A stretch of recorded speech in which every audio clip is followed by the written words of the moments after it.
మొన్న బీరకాయ meal maker curry చేసి నేను వీడియో పెట్టినప్పుడు బీరకాయ మూలంగా మనకి ఎంత మేలు కలుగుతుందో చెప్పాను కదండి. అలాగే బీరకాయ తొక్కుతో కూడా అంతటి మేలు జరుగుతుందండి. ఎందుకంటే తొక్కులో చాలా ఫైబర్ ఉంటుంది, ఇంకా క్యాలరీస్ అనేవి ఉండవు. సో 0 క్యాలరీస్ ఇంచుమించు. మనం చక్కగా చేసుకొని అన్ని పచ్చళ్ళలాగా, అన్ని చేతి పచ్చళ్ళలాగా చేసుకొని తినొచ్చండి.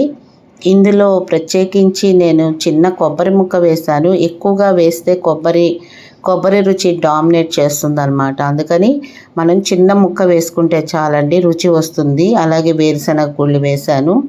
ఇంకా మీకు ఇష్టమైతే నువ్వులు, ఇంకా శనగపప్పు అలాంటివి కూడా వేసుకోవచ్చండి. ఏం చేసినా కానీ బీరకాయ తొక్కును కొద్దిగా మగ్గించి వీటన్నిటితో కలిపి మనం కొద్దిగా చింతపండు కలిపి గ్రైండ్ చేసుకుంటే కనుక, మిక్సీ పట్టుకుంటే చాలా టేస్టీగా ఉంటుందండి. చేసి చూడండి.